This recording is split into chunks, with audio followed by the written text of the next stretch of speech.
Iglesia Jardín, desarrollando vidas victoriosas. Allá afuera solo tenemos decepción, luchas, adversidades, problemas, pruebas de todo tipo. Pero qué bonito que Dios, en su infinita sabiduría, Él pensó en la congregación. Él pensó en su iglesia. Y ese lugar donde venimos, los que tenemos ese sentir, los que compartimos la misma fe, los que tenemos la misma esperanza. Y aquí nos fortalecemos. Aquí nos alentamos los unos a los otros para afrontar un mundo que nos es contrario. Un mundo donde no somos bien vistos ni bien tratados. Pero aquí el Señor nos fortalece. Nos da la libertad para poder adorarle. Y nos da su palabra para alumbrar nuestro camino y para fortalecer nuestro espíritu. Y recordarnos constantemente que no estamos solos. Que Él es fiel, que Él es fiel, que Él cumple sus promesas. Amén. Que la palabra que Él ha dado va a pasar el cielo y la tierra, pero su palabra va a permanecer. En la vida tenemos desánimo. Todos pasamos por momentos de bajón.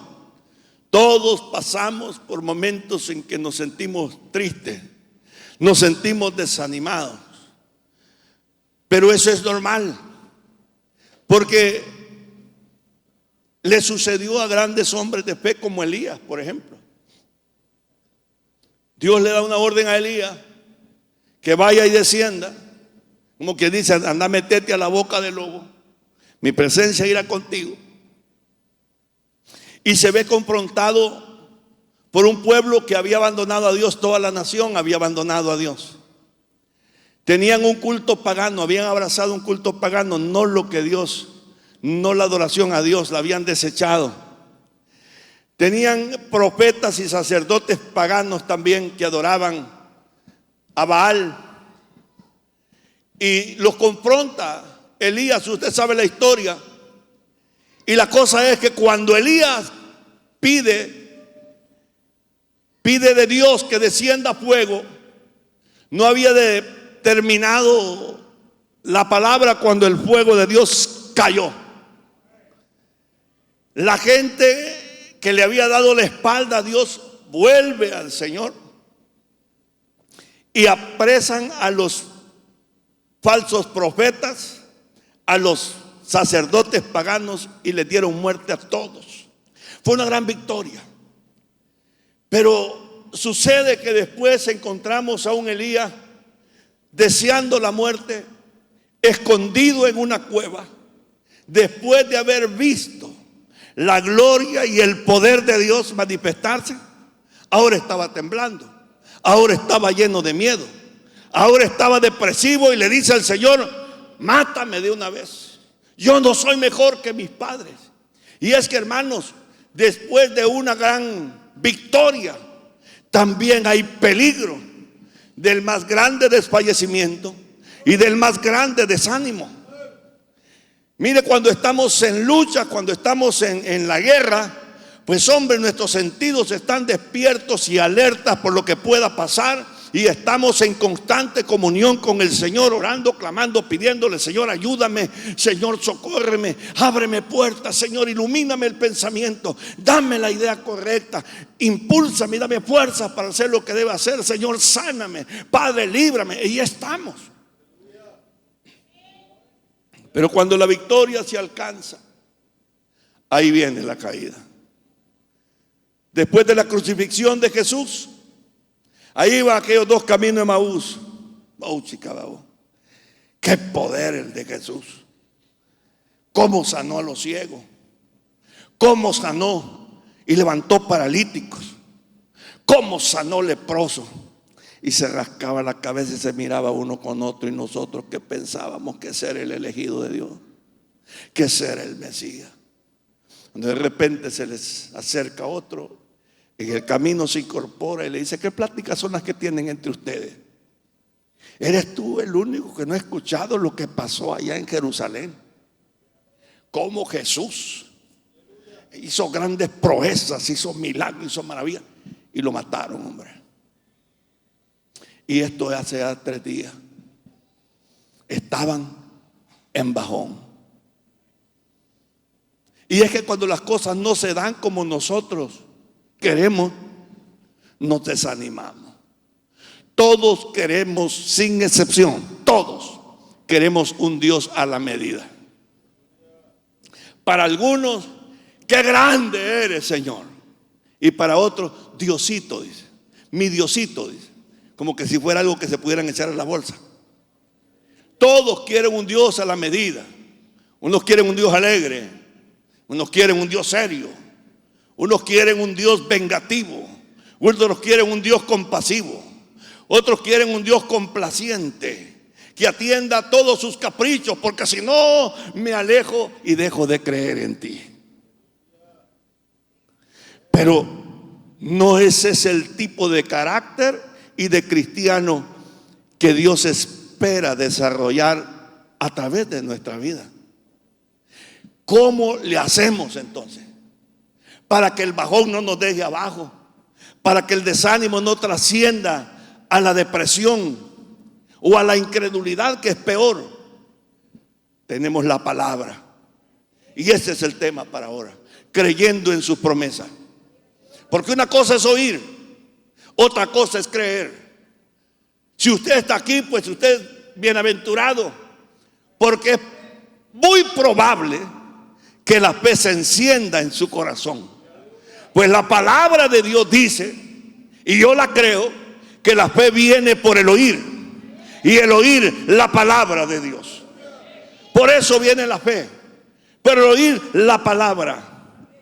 Romanos 4:17, para que vayamos entrando en materia, dice: como está escrito, te he puesto por padre de mucha gente delante de Dios, a quien creyó, el cual da vida a los muertos, amén, y llama las cosas que no son como si fuesen.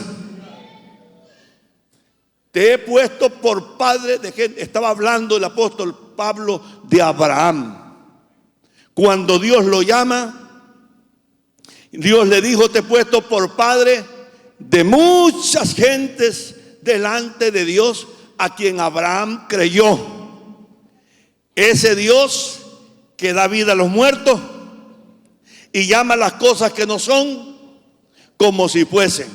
La Biblia nos dice: diga el débil, fuerte soy. Los creyentes somos instruidos por la palabra y lo vivimos en nuestra propia experiencia, con lo que dijo el apóstol Pablo: cuando más débil soy, es cuando más fuerte estoy. Así es que si usted está temblando por debilidad o por el mismo desánimo, Dios le quiere hablar esta mañana y le quiere decir que crea en sus promesas. Génesis 17:5, Dios le dice a ese hombre: ya no se llamará más tu nombre Abraham, sino que será tu nombre Abraham, porque te he puesto por padre de muchedumbre de gentes.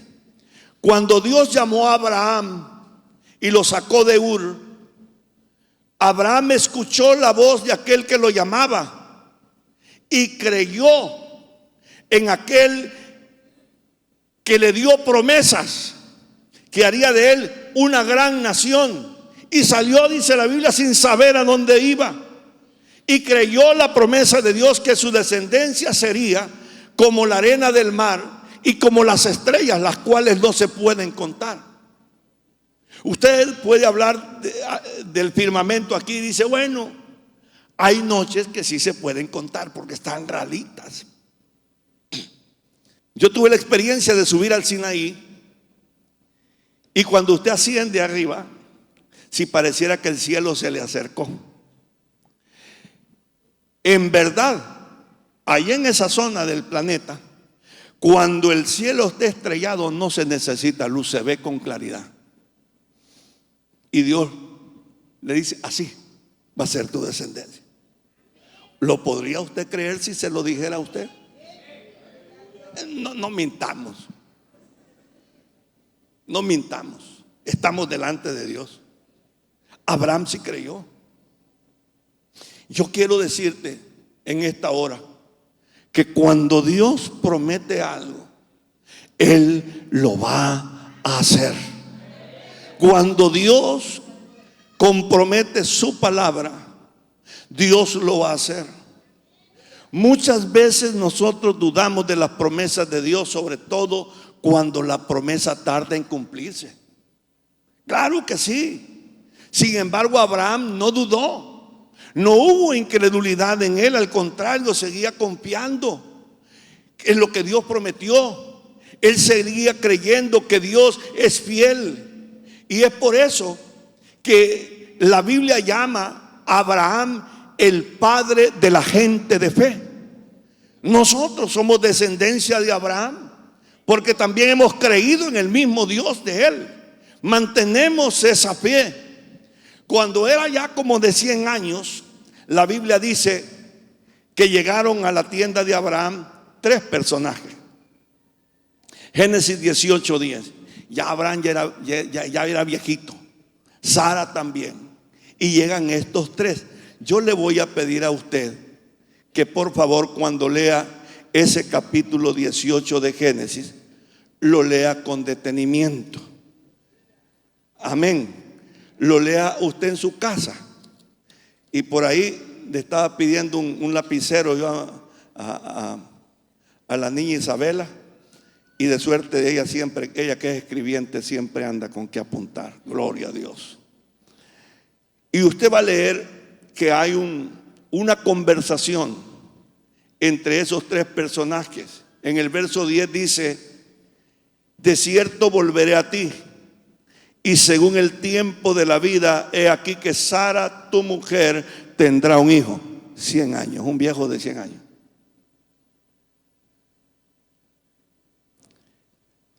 El verso 1 dice que le apareció Jehová a Abraham en el encinar de Mamre, estando él sentado a la puerta de su tienda en el calor del día.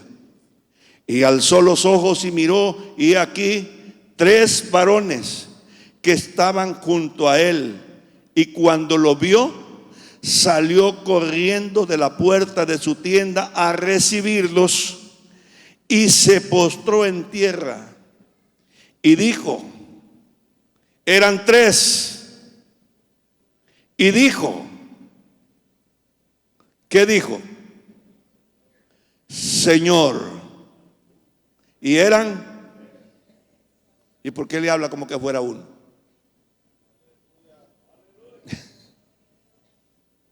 Desde ahí se deja ver la deidad de Dios. No me pida que le explique eso, porque eso me voy a dar cuenta hasta que llegue allá. No sé. Señor, si he hallado gracia en tus ojos, te ruego que no pases de tu siervo, que se traiga ahora un poco de agua y lavad vuestros pies. Y lavad tus pies. No le dijo tus pies, lavad vuestros pies. Otra vez, ya no era con 1, era con 3. Estaba loco Abraham, o el escritor estaba bolo. Y traeré un bocado de pan y sustentad vuestro corazón. Ahora resulta que solo es uno.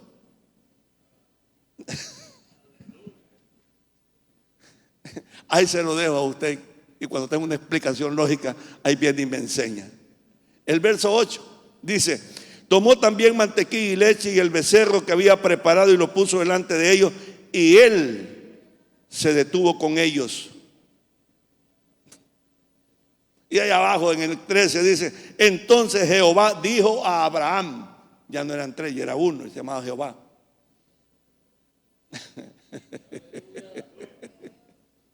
Juan lo dice, son 3 en 1. Cuando Jesús fue bautizado, ascendió de las aguas y oyó una voz del cielo: este es mi Hijo amado. El que estaba siendo bautizado, ¿no? Y el Espíritu Santo, el Espíritu descendió sobre él en forma de paloma. Los tres.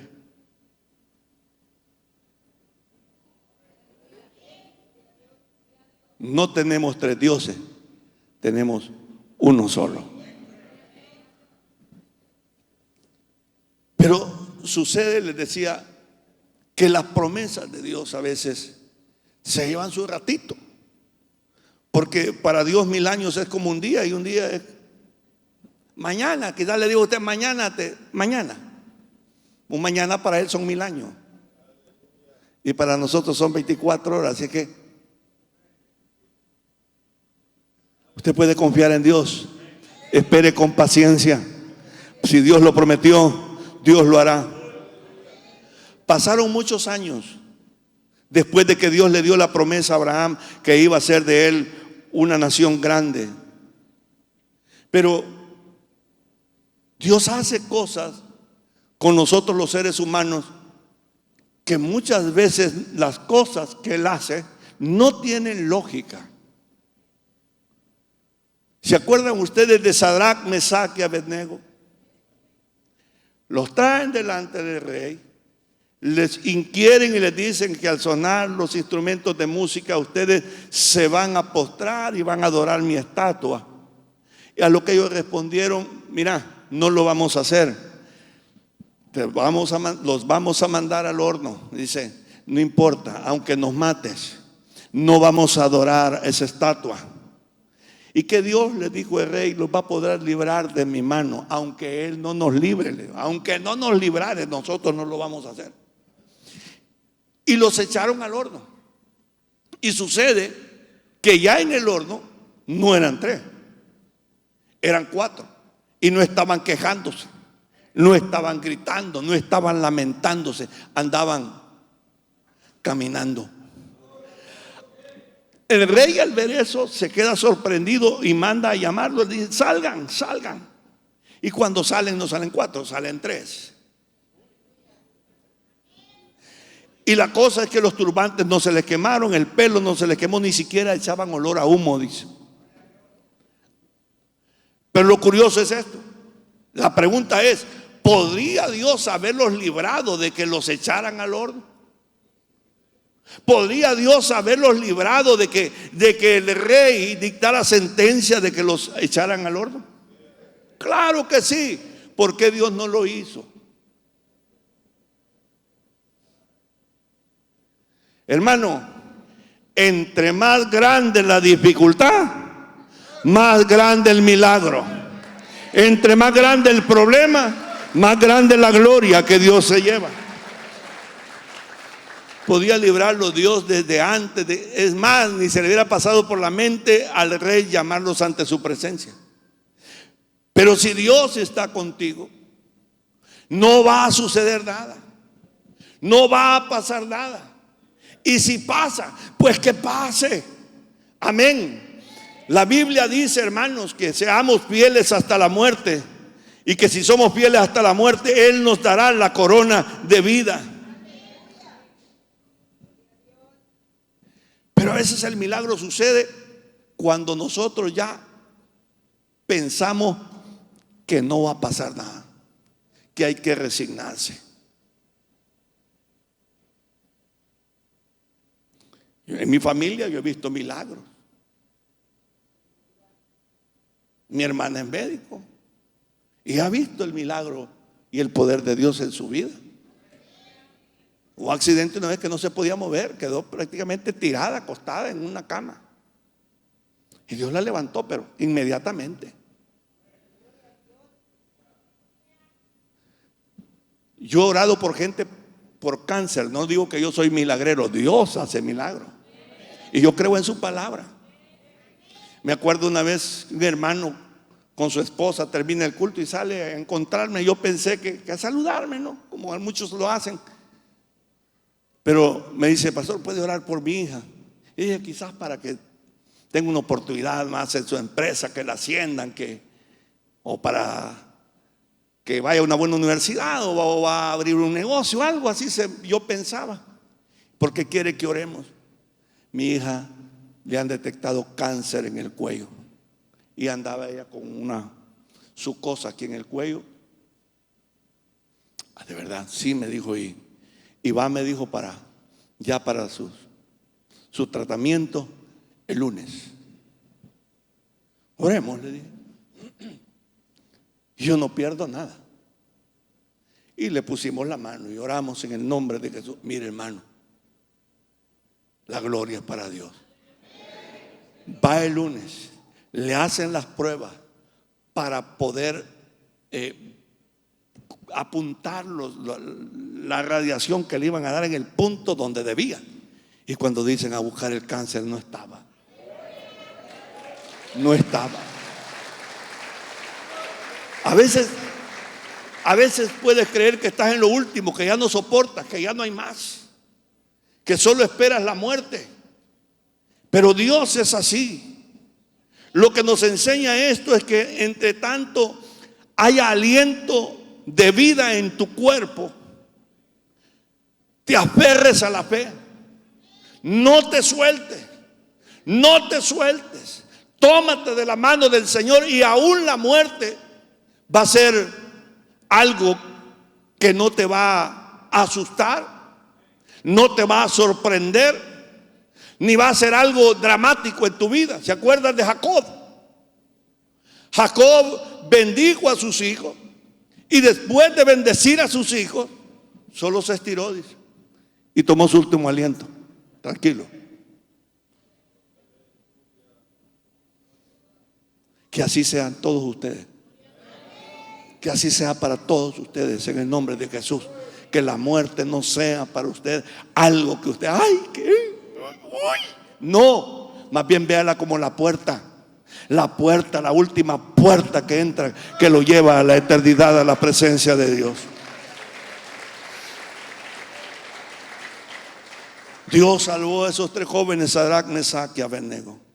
Dios cumplió su promesa con Abraham, que aunque era viejo tuviera un hijo, a Isaac. Pero yo quiero hablarles de otro personaje, de Jesucristo nuestro Señor. ¿Podría Dios haberlo guardado de las escupidas? ¿Podría Dios haberlo librado de los insultos? ¿Podría Dios haberlo librado de los golpes? ¿Podría Dios haberlo librado de la burla? ¿Podría Dios haberlo librado del látigo con que fue horadado su cuerpo, sus manos con sus clavos? ¿Podría Dios haberlo librado? Si eso dijeron la gente, decía, bueno, si Dios está contigo, ¿por qué no bajas de la cruz? Aquellos 3 caminos de Emaús iban desilusionados. ¿Cómo podrá estar desilusionado usted? Podría estar diciendo, yo pensé que en el evangelio yo iba a conseguir una buena sierva. Yo pensé que en el evangelio iba a conseguir un siervo de Dios. Y está bien que venga usted con esa esperanza, pero si Dios le ha dicho que así va a ser, así va a ser. Y puede ser la más torcida de las hermanas, pero Dios la endereza, porque ya se lo prometió a usted que le va a dar a una sierva al 100%. Amén. O que le va a dar un hombre al 100%, puede ser el más torcido, pero el Señor lo endereza para ti, para bendecirte, para que sea tu compañía, para que sea tu compañero hasta el último suspiro de la vida. Pero decía, Jesús podía haber sido librado de todas esas cosas. Sí, pero Dios hizo algo más glorioso. No lo guardó de ninguna de esas cosas. Pero al tercer día, cuando todos pensaban que ya todo había acabado y que toda esperanza estaba perdida, Dios con su poder lo resucitó de entre los muertos. Aleluya. Entre más tarde, entre más difícil se pone, más grande el milagro. Pero usted confíe. Usted confíe, usted confíe. ¿Sabe que me decía el hermano Nahum? Yo no sabía, porque yo no me daba cuenta de tanta cosa, que yo estaba pendiente de él, pero a él en este tiempo le han hecho 9 cirugías.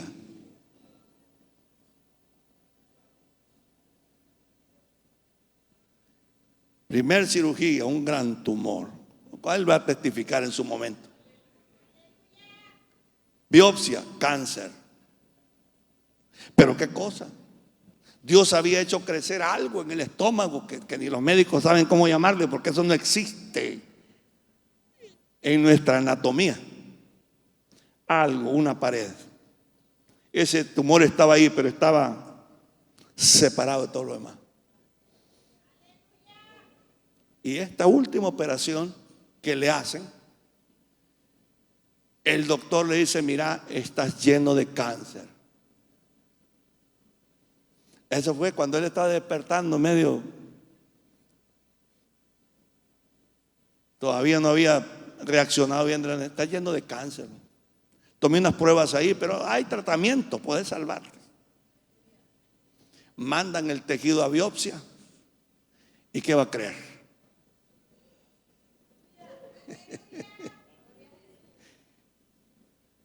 ¿Y sabe qué me dijo el hermano Nahum? Ya me estoy cansando, pastor. Le dije: no se canse, porque Dios dice que Él da esfuerzo alcanzado y multiplica las fuerzas al que no tiene ninguna. Entre tanto tenga vida, sigue esperando. Lo trasladan para San Miguel y la hermana Paula le dice a la doctora a cargo: mire, doctora, lo trajimos de San Salvador, le hicieron una biopsia. ¿Tiene usted resultado de esa biopsia? No, le dijo, pero voy a ver el sistema. Y se va al sistema a ver, y biopsia no dice que es cáncer, nada más es tejido fibroso, pero ahí no pasa nada.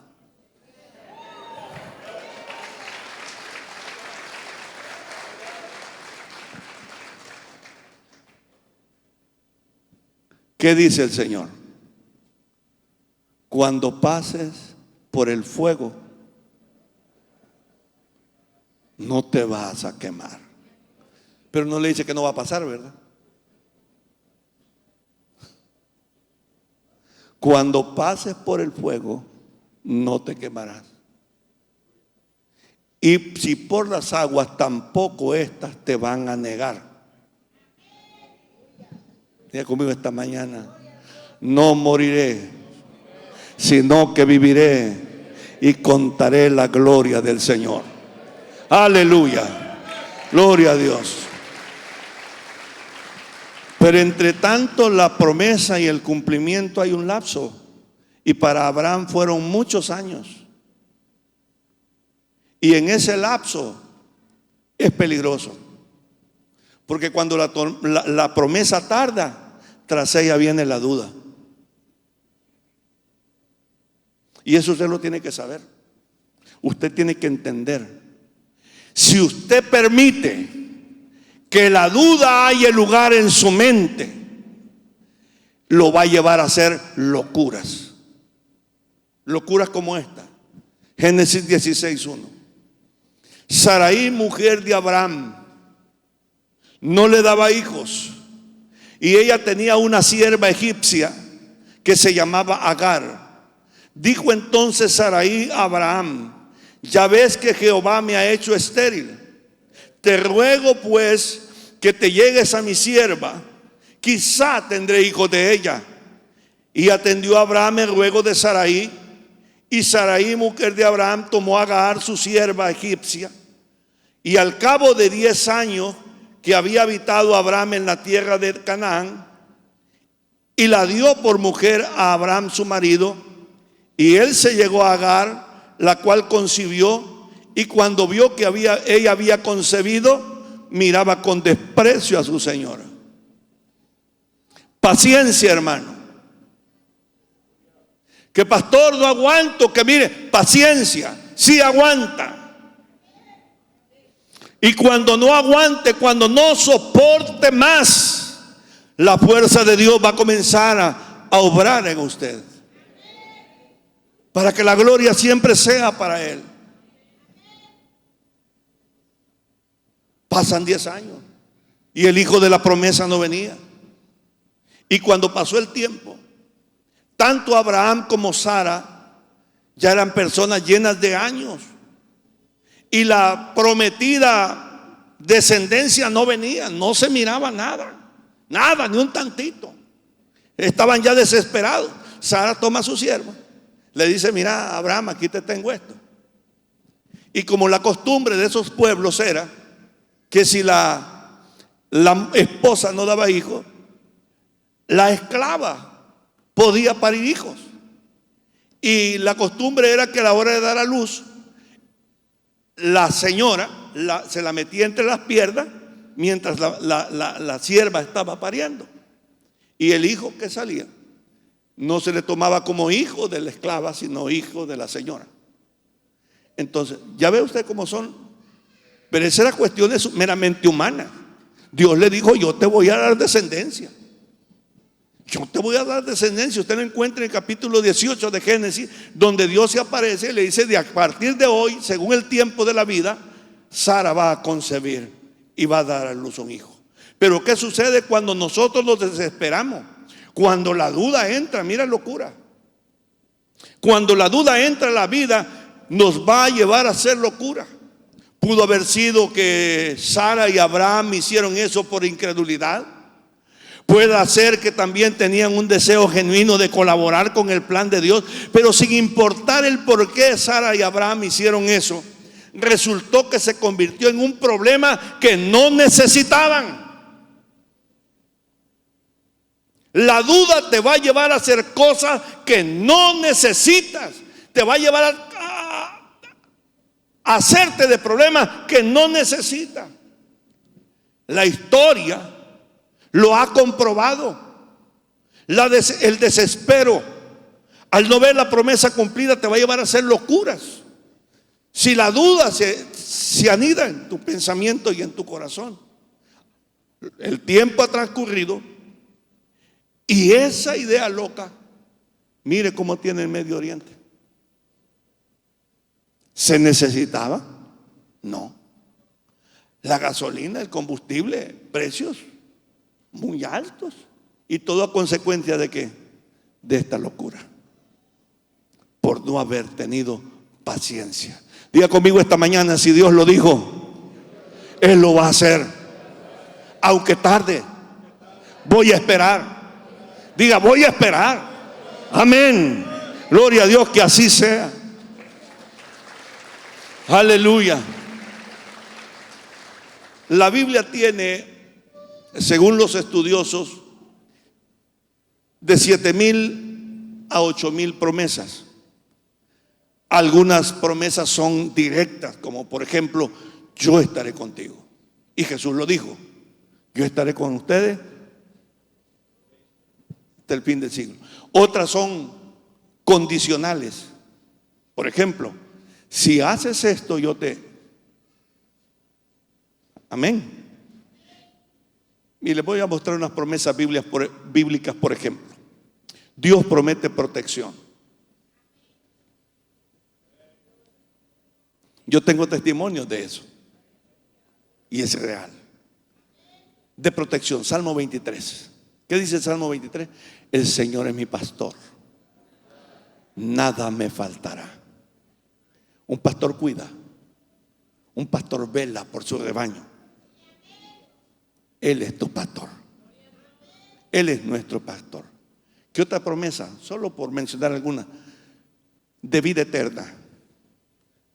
Juan 3:16 dice que de tal manera amó Dios al mundo que ha dado a su Hijo unigénito, para que todo aquel que en Él cree no se pierda, mas tenga vida eterna. Promesas de consuelo. Mateo 11:28. Venid a mí, dijo Jesús, todos los que estén trabajados y cargados. Todos los que están trabajados, cargados, yo, dice, los voy a hacer descansar. De provisión. Filipenses 4:19. Eso son promesas. Mi Dios pues suplirá todo lo que os falta conforme a sus riquezas en gloria en Cristo Jesús. Mi Dios suplirá todo lo que os falta. Pero usted se anda rebuscando.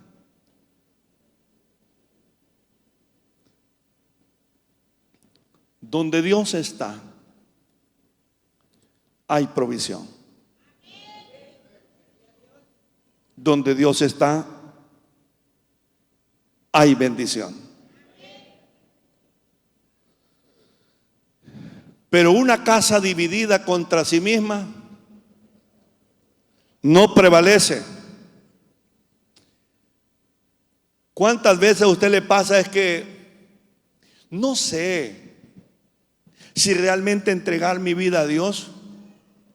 Porque pensándolo bien, yo también tengo derecho a vivir y ser feliz.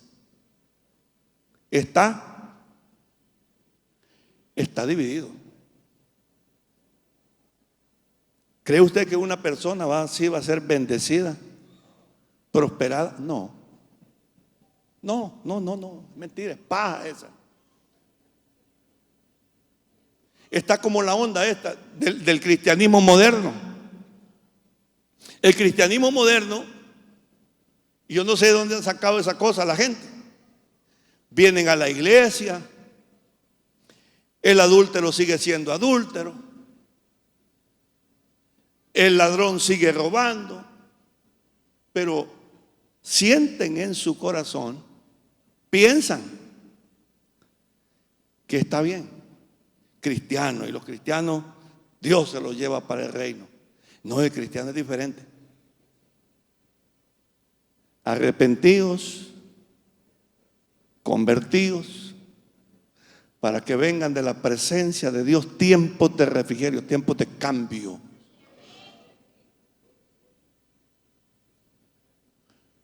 Los homosexuales atienden a la iglesia, vienen, ofrendan, y bueno, que van para el cielo porque van a la iglesia y van a la iglesia cristiana y van a la mejor ahí a la iglesia Jardín. Y siguen viviendo una vida corrupta. Y nomás se menciona el pecado en que están, se sienten aludidos y dicen: me están atacando.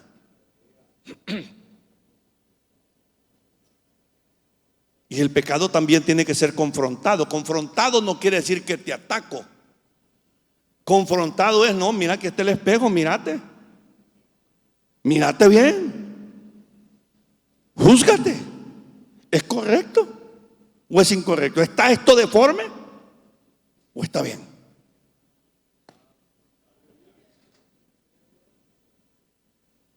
La familia.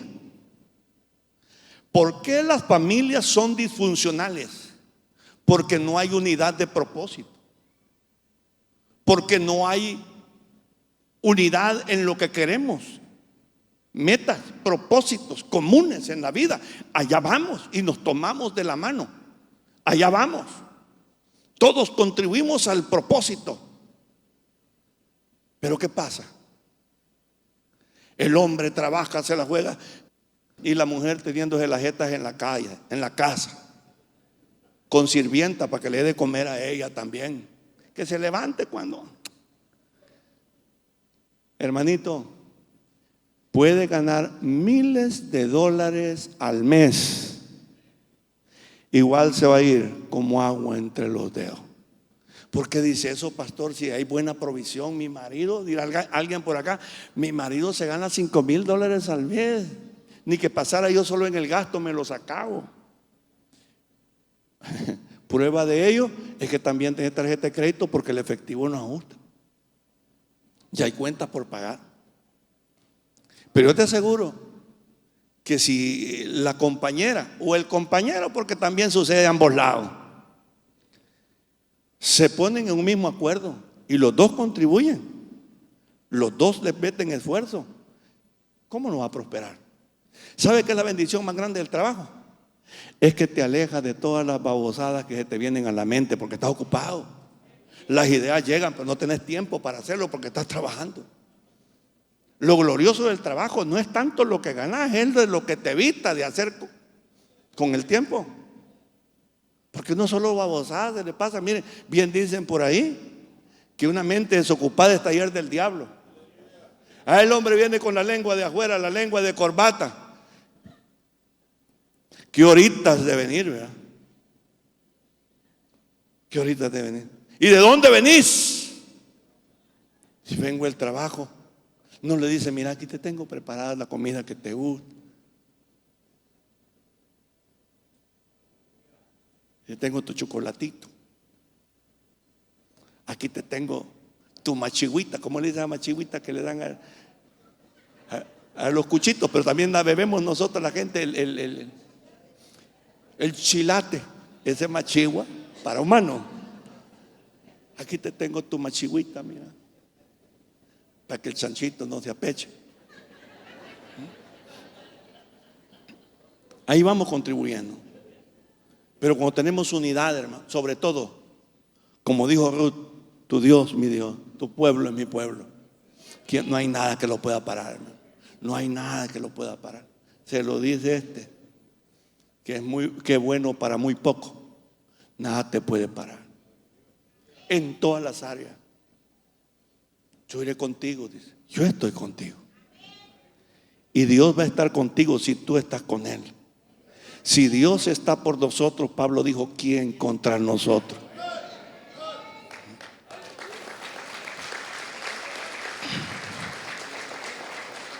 Sara había perdido toda esperanza. En lo natural no había esperanza, pero en la palabra de Dios, que tiene poder creador, todo es posible. Todo es posible. Aquí tenemos un niño que es muy útil en la iglesia y lo dio como testimonio. No le pidió permiso, pero que me jale el aire después. Este cipote se llama Benjamín.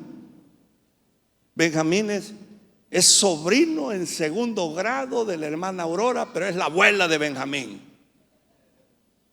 Porque Dios es misericordioso con la hermana Aurora, porque a la hermana Aurora le gusta sopapear a los cipotes. Se le acabaron las hijas, solo tuvo 2, pero Dios en su misericordia le envió a Benjamín. Y viera que bien mansito lo tiene. Pues la venida de Benjamín no fue tan chiche como usted piensa. Hay unas mujeres que tienen que andar tomándose la pildorita para no salir preñada. El caso de la mamá de Benjamín no. Es una joven que yo la conocía de cipota, con un problema hormonal, ovarios poliquísticos, un desastre su sistema reproductor. Y sale embarazada usted. Y no fue más, uno.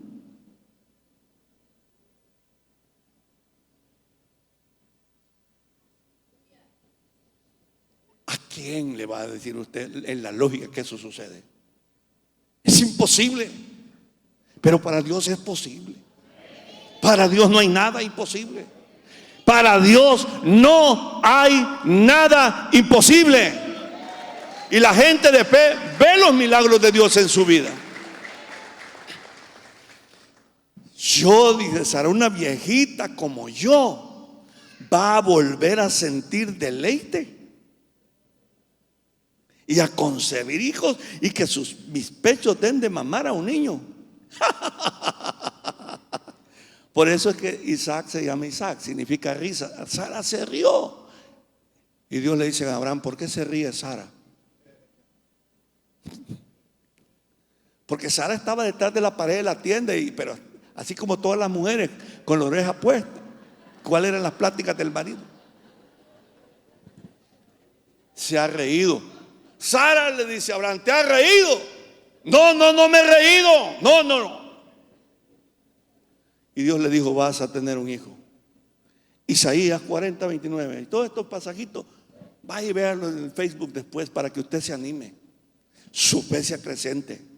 Salga de esa tristeza que tiene. Salga de ese desánimo que tiene. Salga de esa depresión que siente que ya desea hasta la muerte. Hay mucho camino por recorrer todavía. Todavía Dios no ha terminado contigo. Vas a cumplir el propósito para el cual Dios te creó. No te vas a quedar así. Isaías 40:29 dice, Él da esfuerzo al cansado y multiplica las fuerzas al que no tiene ninguna. Los muchachos, para que tengas una idea, dice el Señor, los muchachos se fatigan y se cansan. Los jóvenes también flaquean y caen, pero los que esperan a Jehová tendrán nuevas fuerzas. Aleluya. Levantarán alas como las águilas, correrán y no se cansarán, caminarán y no se fatigarán.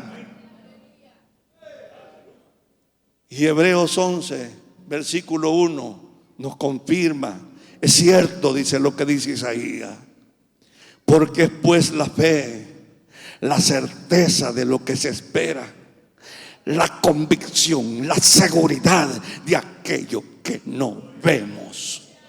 La seguridad que puedes decir en este momento: Dios está conmigo, Dios está aquí. La seguridad que puedes decir: Dios está en el asunto, Dios tiene el control, Dios no me va a dejar perecer. No voy a quedar derrotado, me voy a levantar porque Dios está conmigo. No tengo la fuerza, no tengo las posibilidades, no tengo los recursos, pero no sé por qué tengo esta idea loca aquí en la cabeza y ese sentir en mi corazón que no se me va, ese fuego que no se apaga. Yo sigo adelante, Dios me va a abrir puertas, Dios me va a llevar a donde Él quiere llevarme.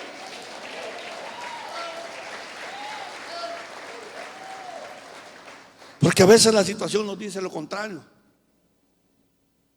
No eres de la familia correcta, no tenés los recursos, no tenés los medios. En este país no se puede.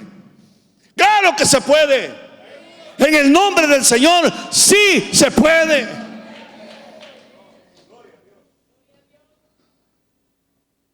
Dios tiene la última palabra. El diagnóstico del médico es su opinión, según lo limitado de su conocimiento y de su sabiduría. Pero espera en Dios.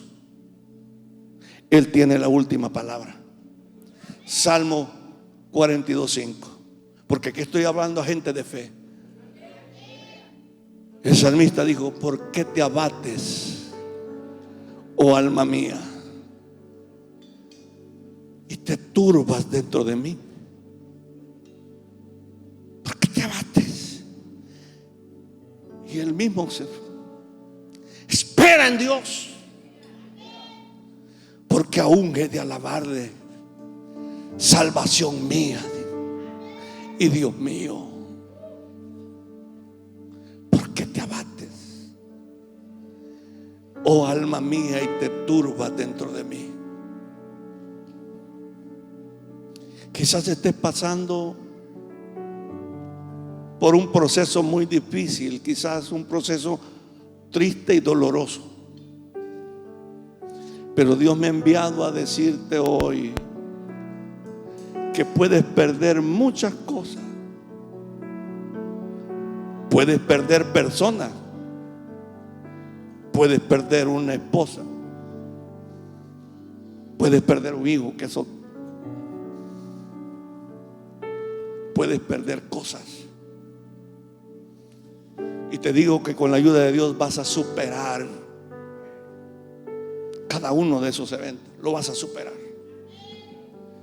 Pero hay algo que no te puedes dar el lujo de perder, porque el día que pierdas eso, ese día tu vida no tiene sentido, no tiene destino. Y es la fe. Se puede perder lo que sea. Job perdió hijos.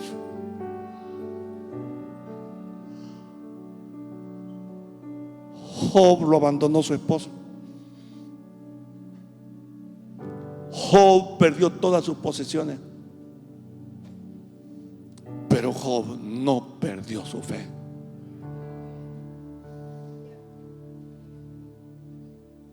Ese que se rascaba con tiesto y su piel tenía erupciones purulentas y huelían mal, cuando estaba en la prueba, lo había perdido todo, pero tenía lo más preciado, no había perdido su fe. Job 19:25 registra esto. Y sabe que toca mi corazón fuerte, porque me imagino, ni siquiera como Job, sentado delante de Job, ver su estado. Y en medio de eso, ese hombre que lo había perdido todo dice: yo sé,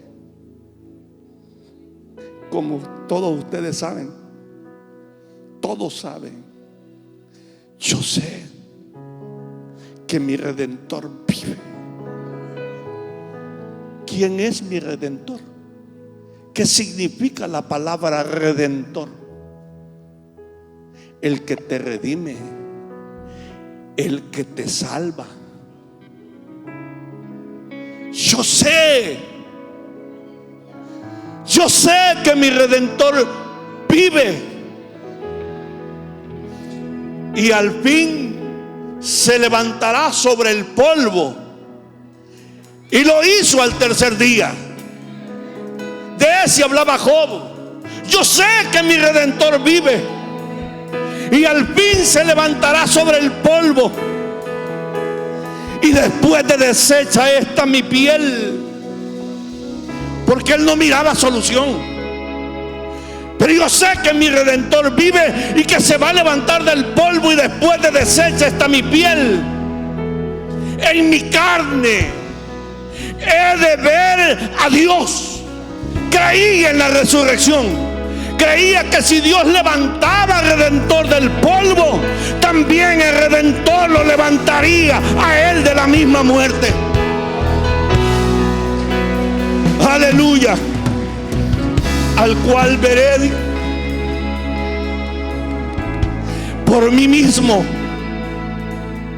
y mis ojos lo verán y no otro. Los ojos de quién lo van a ver, los míos lo van a ver y no los de otros. Los míos yo le veré, tú le vas a ver también. Aunque eventualmente mi corazón desfallece dentro de mí. No sé por dónde estás pasando. No sé cuál es tu dolor. No entiendo cuál es tu pena. Pero mientras estaba ahí y cantábamos: santo, santo, santo, yo sentí esa mano bendita que me ha sostenido por los 60 años de vida que he vivido. Yo sentí esa mano sobre mí, que confirmaba lo que yo venía a compartirles esta mañana. Porque, hermano, en la vida nada traemos, y está escrito que nada nos llevamos. Pero hay algo que no te puedes dar el lujo de perder. La Biblia dice que eso es algo más precioso que el oro y que la plata. Es tu fe. Es la fe en Jesucristo.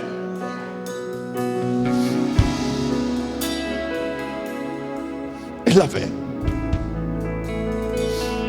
El diablo vino para robar, lo dijo el Señor Jesucristo, para matar, para destruir. Pero el diablo no solo quiere destruir tu familia. El diablo no solo quiere robar tus recursos. El diablo quiere matar y destruir la fe que el Espíritu Santo ha puesto en tu corazón. Debes de cuidar tu fe. Así como te cuidas tu rostro, así como te peinas, como te ves en el espejo y te arreglas, tienes que mantener tu fe intacta. Porque Job dice: aunque de momento mi corazón desfallece dentro de mí, pero yo sé.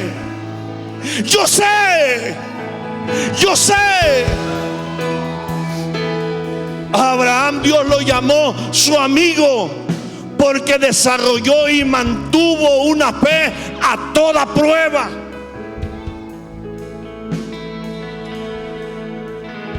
Así también tú, aférrate a la fe, porque Dios tiene grande galardón.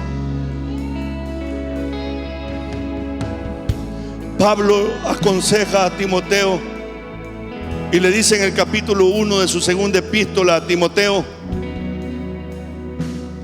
porque él estaba padeciendo por causa de su fe. Por lo cual le dice a Timoteo: asimismo padezco esto, pero no me avergüenzo, porque lo mismo que Job, yo sé a quién he creído y estoy seguro que es poderoso para guardar mi depósito para aquel día. ¿Y tú en quién has creído? ¿En quién está puesta tu esperanza? Ay, es que yo he visto al pastor que ya quizás ya tiene una conducta dudosa. Le veo que se está desviando porque usa pantalones. ¿Qué estilo son? ¿Ah? No, el otro picorino. Esos no son de hombre. Yo voy a dejar de ir a la iglesia, porque ni siquiera bien dotado, como dice William, todo miserable. No es que la hermana Carmencita con esa diadema negra, esa de otro color se hubiera puesto yo. Ya no. ¿Cuántas veces te has ido por tontería de la iglesia? ¿Cuántas veces a ti Dios te ha llamado con cuerdas de amor, como dice la palabra, y tú te has resistido? Es que no me gusta. El día que le cambien de color a las paredes de la iglesia, entonces tal vez. ¿Será que vas a resistir la prueba cuando llegue a tu vida? Porque te va a llegar. Nuestra fe tiene que ser probada como el oro.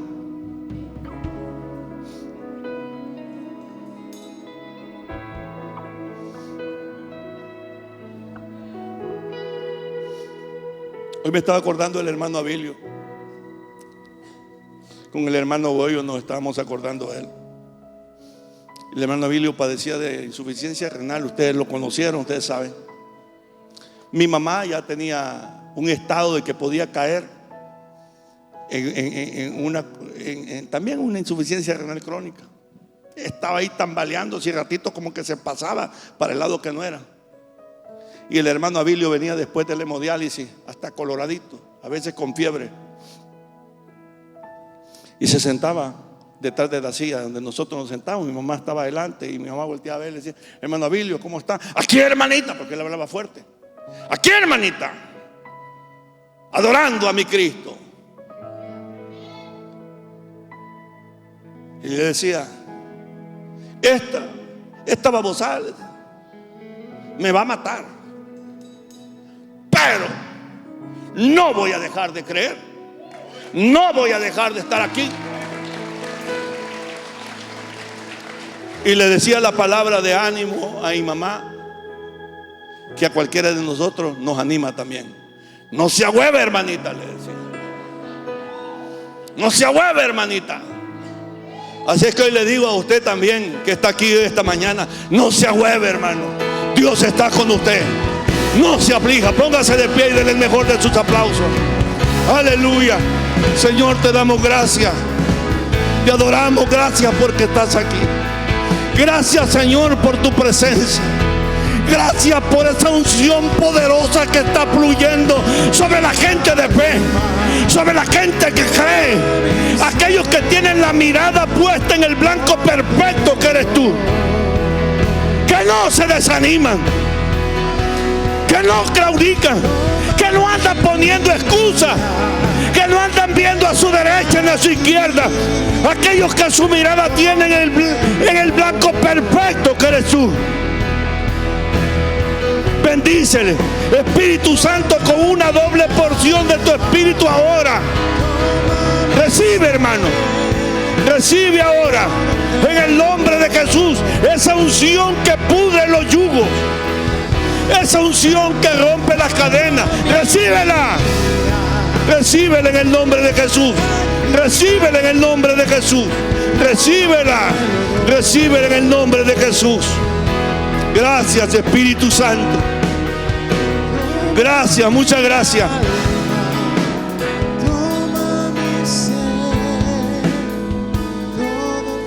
Gracias. Oro, Señor, porque todos los que hemos escuchado tu palabra, todos los llamados de tu nombre, ninguno de ellos, Señor, perezca por incredulidad. Que no vayan a ser como aquellos que salieron y sacaste de Egipto, que no entraron a la tierra prometida, no entraron por incrédulos. Que la falta de fe y la incredulidad no se apodere de la vida de mi hermano ni de mi hermana. Cúbrelos, Espíritu Santo, con tu presencia. Que cuando se sientan desfallecer, que cuando se sientan debilitados, que no pueden más, se cumpla tu palabra. Que tú das esfuerzo al cansado y multiplica las fuerzas al que no tiene ninguna. Ahora, en el nombre de Jesús, oro por eso. Gracias, Señor. La fe es maravillosa. La fe es la que te hace entender que hay un solo Salvador y un solo mediador entre Dios y los hombres, Jesucristo. La fe, como dije hace un rato, la fe viene por el oír y el oír la palabra de Dios. La palabra de Dios hemos escuchado, pero ¿qué vas a hacer tú? ¿Cuál va a ser tu respuesta a la palabra que has recibido? La palabra de Dios dice que si oyere su voz, no endurezcáis vuestro corazón. Dios quiere que creas en Él. La Biblia dice que con el corazón se cree, pero con la boca se confiesa para salvación.